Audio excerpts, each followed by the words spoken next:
Friends, ಒಂದು phone powerful ಆಗಿರೋದಕ್ಕೆ ಕೇವಲ specification ಮಾತ್ರ ಸಾಕಾಗೋದಿಲ್ಲ. ರಿಯಲ್ ಲೈಫ್ ಯೂಸೇಜಲ್ಲಿ ಕನ್ಸಿಸ್ಟೆಂಟ್ ಆಗಿ ಪರ್ಫಾರ್ಮೆನ್ಸ್ನ ಕೊಡಬೇಕು. ಈ 40,000 ರೇಂಜ್ನಲ್ಲಿ ಈಗ ಕಾಂಪಿಟೇಷನ್ ನೆಕ್ಸ್ಟ್ ಲೆವೆಲ್ ಅಂತಾನೆ ಹೇಳ್ಬೋದು. ಕ್ಯಾಮ್ರಾ ಬೆಸ್ಟ್ ಇರಬೇಕು, ಪರ್ಫಾರ್ಮೆನ್ಸ್ ಸ್ಟ್ರಾಂಗ್ ಇರಬೇಕು, ಬ್ಯಾಟ್ರಿ ಲಾಂಗ್ ಲಾಸ್ಟಿಂಗ್ ಇರಬೇಕು.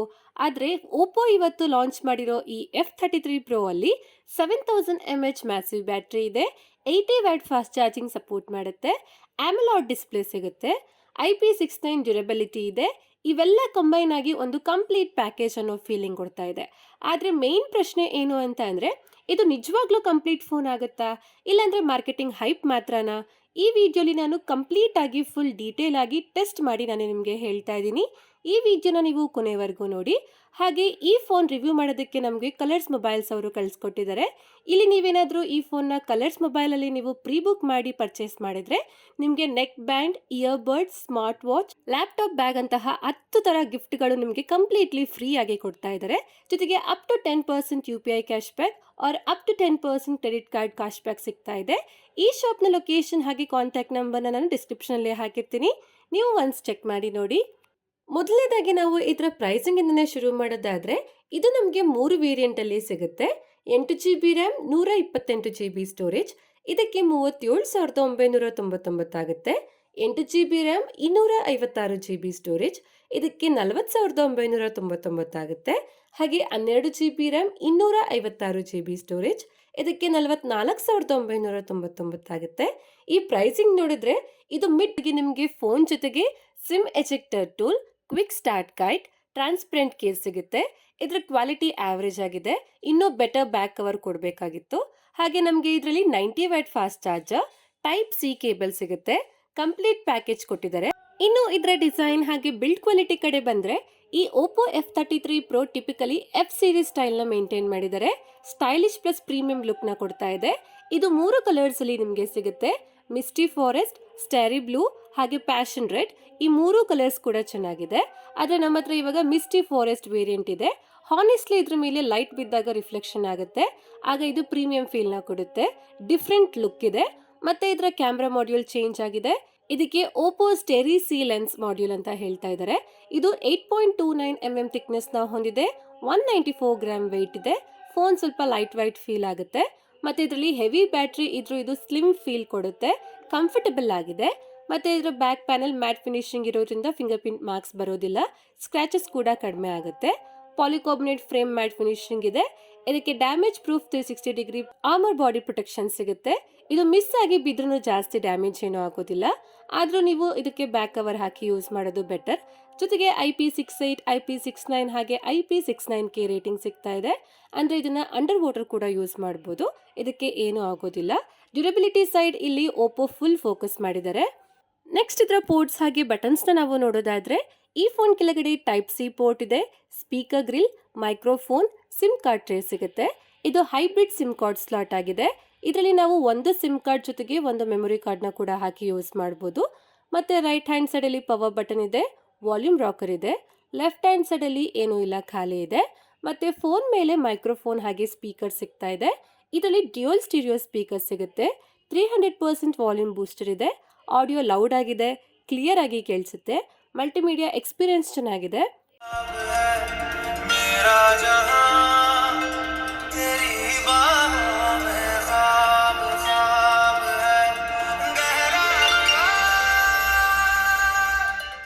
ಇನ್ನು ಇದರ ಡಿಸ್ಪ್ಲೇ ಬಗ್ಗೆ ನಾವು ಮಾತಾಡೋದಾದ್ರೆ, ಇದರಲ್ಲಿ 6.57 ಇಂಚಸ್ AMOLED ಡಿಸ್ಪ್ಲೇ ಸಿಗುತ್ತೆ.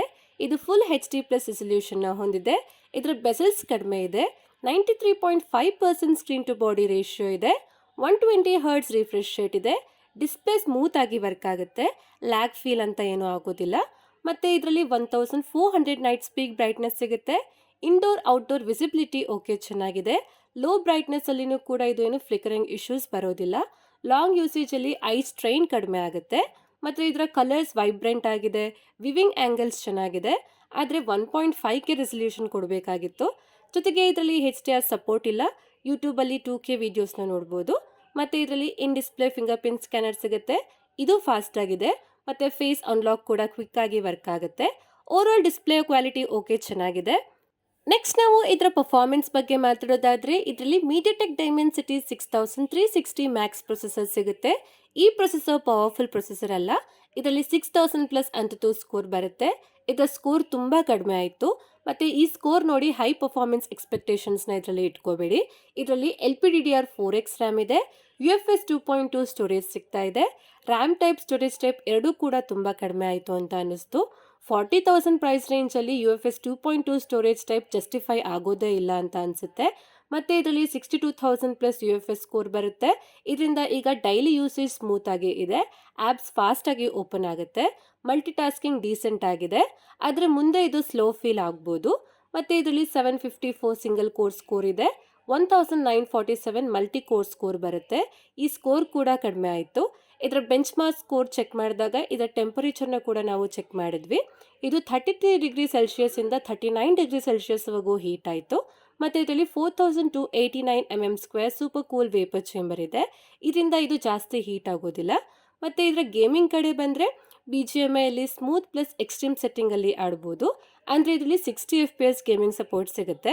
COD ಅಲ್ಲಿ ಹೈ ಫ್ರೇಮ್ ರೇಟ್ ಸಪೋರ್ಟ್ ಮಾಡುತ್ತೆ. ಕ್ಯಾಶುಯಲ್ ಗೇಮಿಂಗ್ಗೆ ಓಕೆ ಪ್ರಾಬ್ಲಮ್ ಇಲ್ಲ. ಆದರೆ ಹೆವಿ ಗೇಮಿಂಗಲ್ಲಿ ಲಾಂಗ್ ಸೆಷನಲ್ಲಿ ಸ್ಲೈಟ್ಲಿ ಹೀಟಿಂಗ್ ಫೀಲ್ ಆಗ್ಬೋದು. ಫ್ರೇಮ್ ಡ್ರಾಪ್ ಲ್ಯಾಗ್ ಫೀಲ್ ಕೂಡ ಆಗುತ್ತೆ. Normal usage okay. ಇದು ಗೇಮಿಂಗ್ ಫೋನ್ ಅಲ್ಲ. ಮತ್ತು ಇದರಲ್ಲಿ ಆವ್ರೇಜ್ ಪರ್ಫಾರ್ಮೆನ್ಸ್ ನಮಗೆ ಸಿಗುತ್ತೆ. ಇನ್ನು ಇದರ ಸಾಫ್ಟ್ವೇರ್ ಬಗ್ಗೆ ಮಾತಾಡೋದಾದರೆ ಈ ಫೋನ್ ಕಲರ್ OS 16 ಆಂಡ್ರಾಯ್ಡ್ 16 ಬರುತ್ತೆ. ಇದಕ್ಕೆ 3 ಇಯರ್ಸ್ OS ಅಪ್ಡೇಟ್ ಹಾಗೆ 4 ಇಯರ್ಸ್ ಸೆಕ್ಯೂರಿಟಿ ಅಪ್ಡೇಟ್ ಸಿಗ್ಬೋದು. ಬಟ್ ಇದನ್ನು ಕನ್ಫರ್ಮ್ ಆಗಿಲ್ಲ. ಮತ್ತು ಇದರ UI ಸ್ಮೂತ್ ಆಗಿದೆ. ಆ್ಯನಿಮೇಷನ್ಸ್ ಕ್ಲೀನ್ ಆಗಿದೆ. ಆದರೆ ಇದರಲ್ಲಿ ಪ್ರೀ ಇನ್ಸ್ಟಾಲ್ಡ್ ಆ್ಯಪ್ಸ್ಗಳು ಬರ್ತವೆ. ನೋಟಿಫಿಕೇಷನ್ಸ್ ತುಂಬ ಬರುತ್ತೆ. ಹಾಟ್ ಆ್ಯಪ್ಸ್, ಆ್ಯಪ್ ಮಾರ್ಕೆಟ್ ಕೂಡ ಬರುತ್ತೆ. ಕ್ಲೀನ್ ಎಕ್ಸ್ಪೀರಿಯನ್ಸ್ ಬೇಕು ಅಂತಂದರೆ ನೀವು ಇದನ್ನೆಲ್ಲ ಮ್ಯಾನ್ಯಲ್ ಆಗಿ ಡಿಸೇಬಲ್ ಮಾಡಬೇಕು. ಮತ್ತು ಇದರಲ್ಲಿ ಸ್ವಲ್ಪ AI ಫೀಚರ್ಸ್ಗಳು ರಿಮೂವ್ ಮಾಡಿದ್ದಾರೆ. ಆದರೆ ಗೂಗಲ್ ಜೆಮಿನಿ ಸಿಗುತ್ತೆ. AI ಫೋಟೋ ಟೂಲ್ಸ್ ಇದೆ. AI ಸ್ಟುಡಿಯೋ ಸಿಗುತ್ತೆ. ನಿಮ್ಮ ಅವತಾರನ ಚೇಂಜ್ ಮಾಡ್ಕೋಬೋದು. ಓವರಾಲ್ ಸಾಫ್ಟ್ವೇರ್ ಚೆನ್ನಾಗಿದೆ. ನೆಕ್ಸ್ಟ್ ಇದರ ಕ್ಯಾಮ್ರಾ ಕ್ವಾಲಿಟಿ ಬಗ್ಗೆ ಮಾತಾಡೋದಾದರೆ ಇದರಲ್ಲಿ ಡ್ಯುಯಲ್ ಕ್ಯಾಮರಾ ಸೆಟಪ್ ಇದೆ. 50 ಮೆಗಾಪಿಕ್ಸೆಲ್ ಮೇನ್ ಕ್ಯಾಮೆರಾ ಸಿಗುತ್ತೆ. 2 ಮೆಗಾಪಿಕ್ಸೆಲ್ ಡೆಪ್ತ್ ಕ್ಯಾಮೆರಾ ಇದೆ. ಹಾಗೆ 50 megapixel ultra wide front camera ಸಿಗುತ್ತೆ. ರೇರ್ ಕ್ಯಾಮ್ರಾನ ಫೋಟೋಸಲ್ಲಿ ಡೀಟೇಲ್ ಶಾರ್ಪ್ ಆಗಿದೆ. ಕಲರ್ಸ್ ನ್ಯಾಚುರಲ್ ಆಗಿ ಬರುತ್ತೆ. ಲೈಟ್ ಕಂಟ್ರೋಲ್ ಚೆನ್ನಾಗಿದೆ. HDR ಡೀಸೆಂಟ್ ಆಗಿದೆ. ಮತ್ತು ಇದರಲ್ಲಿ 1x 2x ಹಾಗೆ 10x ಝೂಮ್ ಮಾಡ್ಬೋದು. 1x ಹಾಗೆ 2x ಫೋಟೋಸ್ ಚೆನ್ನಾಗಿ ಬರುತ್ತೆ. ಆದರೆ 10x ಝೂಮಲ್ಲಿ ಫೋಟೋಸ್ ಚೆನ್ನಾಗಿ ಬರೋದಿಲ್ಲ. ಕ್ವಾಲಿಟಿ ತುಂಬ ಹಾಳಾಗೋಗುತ್ತೆ. ಸ್ವಲ್ಪ ಎನ್ಹ್ಯಾನ್ಸ್ ಮಾಡುತ್ತೆ. ಆದ್ರೂ ಝೂಮ್ ಫೋಟೋಸ್ ಚೆನ್ನಾಗೇನು ಅಷ್ಟೊಂದು ಕಾಣಿಸೋದಿಲ್ಲ. ಪೋರ್ಟ್ರೇಟ್ ಫೋಟೋಸಲ್ಲಿ ಎಡ್ಜ್ ಡಿಟೆಕ್ಷನ್ ಚೆನ್ನಾಗಿದೆ. ಬ್ಯಾಕ್ಗ್ರೌಂಡ್ ಬ್ಲರ್ ನ್ಯಾಚುರಲ್ ಆಗಿ ಇರುತ್ತೆ. ಲೈಟ್ ಚೆನ್ನಾಗಿದೆ. ಎನ್ವಿರಾನ್ಮೆಂಟಲ್ಲಿ ಫೋಟೋಸ್ ಚೆನ್ನಾಗಿ ಬರುತ್ತೆ. ಆದರೆ ಸನ್ ಆಪೋಸಿಟಲ್ಲಿ ಸ್ವಲ್ಪ ಸ್ಟ್ರಗಲ್ ಮಾಡುತ್ತೆ. ಹಾಗೆ ಸೆಲ್ಫಿ ಕ್ವಾಲಿಟಿ ಕಡೆ ಬಂದರೆ ಇದರಲ್ಲಿ ಅಲ್ಟ್ರಾ ವೈಡ್ ಕ್ಯಾಮ್ರಾ ಇರೋದ್ರಿಂದ ಗ್ರೂಪ್ ಸೆಲ್ಫೀಸ್ನ ತೆಗಿಬೋದು. ಜೊತೆಗೆ ಸೆಲ್ಫಿ ತೆಗೆಯುವಾಗ 4 ಜನ 5 ಜನ ಫ್ರೇಮಲ್ಲಿ ಅಂದರೆ 1x ಇಂದ 0.6ಗೆ ಆಟೋಮೆಟಿಕಲಿ ಇದು ಸ್ವಿಚ್ ಆಗುತ್ತೆ. ಸೆಲ್ಫಿಯಲ್ಲಿ ಕಲರ್ಸ್ ಚೆನ್ನಾಗಿ ಬರುತ್ತೆ. ಡೀಟೇಲ್ಸ್ ಡೀಸೆಂಟ್ ಆಗಿ ಬರುತ್ತೆ. ವೈಡ್ ಆ್ಯಂಗಲ್ ಅಡ್ವಾಂಟೇಜ್ ಇದೆ ಅಂತ ಅನಿಸುತ್ತೆ. ಆದರೆ ಸೆಲ್ಫೀಸ್ ನೋಡೋದಕ್ಕೆ ಚೆನ್ನಾಗಿರುತ್ತೆ. ಪೋರ್ಟ್ರೇಟ್ ಸೆಲ್ಫೀಸ್ ಕೂಡ ಚೆನ್ನಾಗಿದೆ. Edge detection okay. ಹಾಗೆ ವಿಡಿಯೋ ಕಡೆ ಬಂದರೆ ಇದರ ಬ್ಯಾಕ್ ಕ್ಯಾಮ್ರಾಯಿಂದ 1080p ವಿಡಿಯೋಸ್ನ 60 FPS ಅಲ್ಲಿ ರೆಕಾರ್ಡಿಂಗ್ ಮಾಡ್ಬೋದು. ಅಷ್ಟೇ ಇದರಲ್ಲಿ ಸಪೋರ್ಟ್ ಇದೆ. 4K ಸಪೋರ್ಟ್ ಇಲ್ಲ. ವಿಡಿಯೋಸ್ ಕ್ವಾಲಿಟಿ ಡೀಸೆಂಟ್ ಆಗಿದೆ. ಸ್ಟೆಬಿಲೈಸೇಷನ್ ಆವ್ರೇಜ್ ಅಂತ ಹೇಳ್ಬೋದು. ಮತ್ತು ಇದರ ಫ್ರಂಟ್ ಕ್ಯಾಮ್ರಾಯಿಂದ 1080p ವಿಡಿಯೋಸ್ನ 30 FPS ಅಲ್ಲಿ ತೆಗಿಬೋದು. ಇದರ ಕ್ವಾಲಿಟಿನೂ ಡೀಸೆಂಟ್ ಆಗಿದೆ. ಆದರೆ ಸ್ಟೇಬಲ್ ವಿಡಿಯೋಸ್ಗಳು ಬರೋದಿಲ್ಲ. ಓವರಾಲ್ ಇದರ ಕ್ಯಾಮ್ರಾ ಕ್ವಾಲಿಟಿ ಡೀಸೆಂಟ್ ಆಗಿದೆ. ಆದರೆ ಈ ಪ್ರೈಸ್ ರೇಂಜಲ್ಲಿ ಇದರ ಕ್ಯಾಮ್ರಾ ಕ್ವಾಲಿಟಿ ಬೆಟರ್ ಆಗಬೇಕಾಗಿತ್ತು. ಇದರಿಂದ ತೆಗೆದಿರೋ ಫೋಟೋಸ್ ಹಾಗೆ ವೀಡಿಯೋಸ್ನ ನಾನು ಗೂಗಲ್ ಡ್ರೈವಲ್ಲಿ ಹಾಕಿರ್ತೀನಿ. ಲಿಂಕ್ನ ನಾನು ಡಿಸ್ಕ್ರಿಪ್ಷನಲ್ಲಿ ಕೊಟ್ಟಿರ್ತೀನಿ. ನೀವು ಹೋಗಿ ಚೆಕ್ ಮಾಡಿ. ಜೊತೆಗೆ ಇದರ ಗ್ಯಾಲರಿಯಲ್ಲಿ AI ಎಡಿಟರ್ ಸಿಗುತ್ತೆ. ನಿಮ್ಮ ಫೋಟೋಸಲ್ಲಿ ಏನಾದರೂ ಮಿಸ್ಟೇಕ್ಸ್ ಇದ್ದರೆ ಅದನ್ನು ಚೇಂಜ್ ಮಾಡ್ಕೋಬೋದು. ಜೊತೆಗೆ ಪಾಪ್ಔಟ್ ಫೀಚರ್ಸ್ಗಳು ಸಿಗುತ್ತೆ. ಇದು ತುಂಬ ಯೂಸ್ಫುಲ್ ಆಗಿದೆ. 2 ಫೋಟೋಸ್ನ ಮರ್ಜ್ ಕೂಡ ಮಾಡ್ಬೋದು. ನೆಕ್ಸ್ಟ್ ಇದರ ಬ್ಯಾಟ್ರಿ ಲೈಫ್ ಬಗ್ಗೆ ಮಾತಾಡೋದಾದರೆ ಇದರ ಬ್ಯಾಟ್ರಿ ಒಂದು ಬಿಗ್ಗೆಸ್ಟ್ ಹೈಲೈಟ್ ಅಂತ ಹೇಳ್ಬೋದು. ಇದರಲ್ಲಿ 7000 mAh ಬ್ಯಾಟ್ರಿ ಸಿಗುತ್ತೆ. 80 ವ್ಯಾಟ್ ಫಾಸ್ಟ್ ಚಾರ್ಜಿಂಗ್ಗೆ ಸಪೋರ್ಟ್ ಮಾಡುತ್ತೆ. ಫಾಸ್ಟ್ ಆಗಿ ಚಾರ್ಜ್ ಆಗುತ್ತೆ. ರಿವರ್ಸ್ ಚಾರ್ಜಿಂಗ್ ಕೂಡ ಇದೆ. ಮತ್ತು ಇದು ಹೆವಿ ಯೂಸೇಜಲ್ಲಿ 7 to 8 ಅವರ್ಸ್ ಸ್ಕ್ರೀನ್ ಆನ್ ಟೈಮ್ನ ಕೊಡುತ್ತೆ. ನಾರ್ಮಲ್ ಯೂಸೇಜಲ್ಲಿ ಈಸಿಯಾಗಿ 1.5 ದಿನ ಬ್ಯಾಟ್ರಿ ಬ್ಯಾಕಪ್ ಬರುತ್ತೆ. ಇದರ ಬ್ಯಾಟ್ರಿ ಪರ್ಫಾರ್ಮೆನ್ಸ್ ಎಕ್ಸಲೆಂಟ್ ಆಗಿದೆ. ಇನ್ನು ಇದರ ಕನೆಕ್ಟಿವಿಟಿ ಕಡೆ ಬಂದರೆ ಇದರಲ್ಲಿ ಮಲ್ಟಿಪಲ್ 5G ಬ್ಯಾಂಡ್ ಸಿಗುತ್ತೆ. ಡ್ಯುಯಲ್ 5G ಸಿಮ್ ಸಪೋರ್ಟ್ ಇದೆ. ವೈಫೈ 6 ಸಿಗುತ್ತೆ. ಬ್ಲೂಟೂತ್ 5.4 ಇದೆ. ಮತ್ತು ಇದರಲ್ಲಿ AI ಲಿಂಕ್ ಬೂಸ್ಟ್ ನೆಟ್ವರ್ಕ್ ಇಂಜಿನ್ ಸಿಗುತ್ತೆ. ನೆಟ್ವರ್ಕ್ ಸ್ಟೆಬಿಲಿಟಿ ಚೆನ್ನಾಗಿದೆ. ಆದರೆ ಇದರಲ್ಲಿ NFC ಸಪೋರ್ಟ್ ಇಲ್ಲ. ಕೊನೆಯದಾಗಿ ನಾವು ಇದರ ಕನ್ಕ್ಲೂಷನ್ ಕಡೆ ಬಂದರೆ ಈ ಫೋನ್ನ ತಗೋಬೋದಾ ಅಂತ ಅಂದರೆ ನನ್ನ ಹಾನೆಸ್ಟ್ ಒಪಿನಿಯನ್ ಬೇಡ ಅಂತ ನೀವು ಯಾವುದಾದ್ರೂ ಹಳೆ ಫೋನ ತಗೊಳ್ಳೋದು ಒಳ್ಳೆಯದು. ಆದರೆ ಇದರಲ್ಲಿ ಪ್ರೀಮಿಯಂ ಡಿಸೈನ್ ಇದೆ, ಎಕ್ಸಲೆಂಟ್ ಬ್ಯಾಟ್ರಿ ಲೈಫ್ ಸಿಗುತ್ತೆ, ಡಿಸ್ಪ್ಲೇ ಚೆನ್ನಾಗಿದೆ, ಸ್ಟ್ರಾಂಗ್ ಡ್ಯೂರಬಿಲಿಟಿ ಇದೆ. ಆದರೆ ಈ ಪ್ರೈಸ್ ರೇಂಜಲ್ಲಿ ಪರ್ಫಾರ್ಮೆನ್ಸ್ ಆವರೇಜ್ ಆಗಿದೆ, ಕ್ಯಾಮ್ರಾ ಕೂಡ ಡೀಸೆಂಟ್ ಆಗಿದೆ, ಸಾಫ್ಟ್ವೇರ್ ಕ್ಲೀನ್ ಆಗಿಲ್ಲ. ಮತ್ತು ಈ 40,000 ರೇಂಜಲ್ಲಿ ಇನ್ನೂ ಬೆಟರ್ ಆಪ್ಷನ್ಸ್ಗಳು ಸಿಗುತ್ತೆ.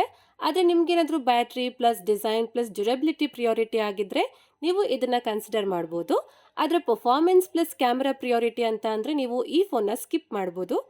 ಓಕೆ ಫ್ರೆಂಡ್ಸ್, ಇಷ್ಟೇ ಇವತ್ತಿನ ವಿಡಿಯೋಲಿ ಓಪೋ F33 Pro ಕಂಪ್ಲೀಟ್ ರಿವ್ಯೂನ ಹೇಳಿದ್ದೀನಿ. ನಿಮಗೆ ಈ ಫೋನ್ ಬಗ್ಗೆ ಹೇಗೆ ಅನ್ನಿಸ್ತು ಅಂತ ಕಮೆಂಟ್ ಮಾಡಿ ಹೇಳಿ. ಈ ವಿಡಿಯೋ ಇಷ್ಟ ಆದರೆ ಲೈಕ್ ಮಾಡಿ, ನಮ್ಮ ಚಾನಲ್ಗೆ ಸಬ್ಸ್ಕ್ರೈಬ್ ಆಗಿ ಸಪೋರ್ಟ್ ಮಾಡಿ, ನಿಮ್ಮ ಫ್ರೆಂಡ್ಸ್ ಹಾಗೆ ಫ್ಯಾಮಿಲಿ ಜೊತೆಗೆ ಶೇರ್ ಮಾಡಿ. Thanks for watching. ನೆಕ್ಸ್ಟ್ ವಿಡಿಯೋಲಿ ಸಿಗೋಣ. ಅಲ್ಲಿವರೆಗೂ ಟೇಕ್ ಕೇರ್, ಬಾಯ್.